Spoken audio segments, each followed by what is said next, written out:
Sermon on the Mount. Now, when Jesus saw the crowds, he went up on the mountainside and sat down. His disciples came to him, and he began to teach them.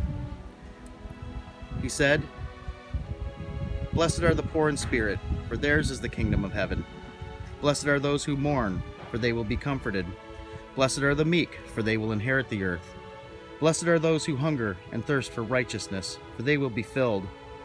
Blessed are the merciful, for they will be shown mercy.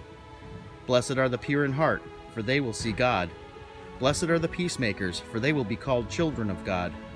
Blessed are those who persecute because of righteousness, for theirs is the kingdom of heaven. Blessed are you when people insult you, persecute you, and falsely say all kinds of evil against you because of me. Rejoice and be glad, because great is your reward in heaven. For in the same way they persecuted the prophets who were before you.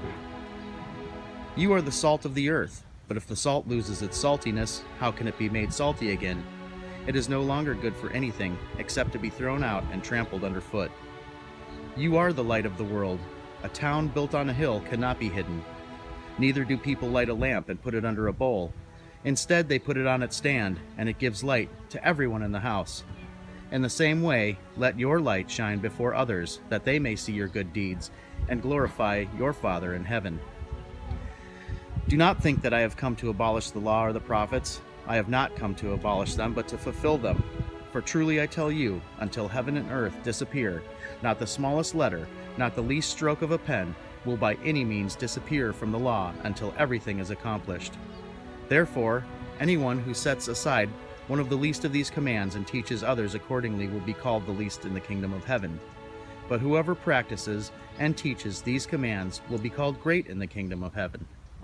For I tell you that unless your righteousness surpasses that of the Pharisees and the teachers of the law, you will certainly not enter the kingdom of heaven.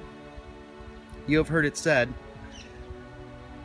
to people long ago that you shall not murder, and anyone who murders will be subject to judgment. But I tell you, anyone who is angry with a brother or sister will be subject to judgment. Again, anyone who says to his brother or sister, "Raka," it is answerable to the court. And anyone who says, "You fool," will be in danger of the fire of hell.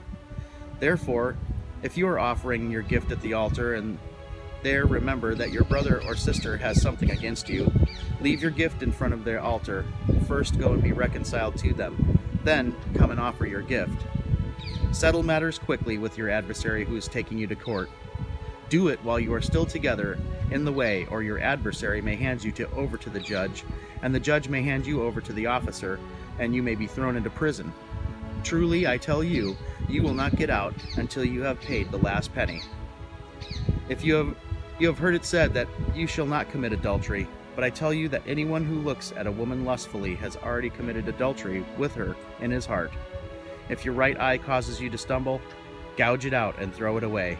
It's better for you to lose one part of your body than your whole body be thrown into hell. And if your right hand causes you to stumble, cut it off and throw it away. It's better for you to lose one part of your body than your whole body to go into hell. It has been said, anyone who divorces his wife must give her a certificate of divorce. But I tell you that anyone who divorces his wife, except for sexual immorality, makes her the victim of adultery, and anyone who marries a divorced woman commits adultery. Again, you have heard it that it was said to the people long ago, "Do not break your oath, but fulfill to the Lord the vows you have made." But I tell you, do not swear an oath at all, either by heaven, for it is God's throne, or by earth, for it is his footstool, or by Jerusalem, for it is the city of the great king. And do not swear by your head, for you cannot make one hair white or black.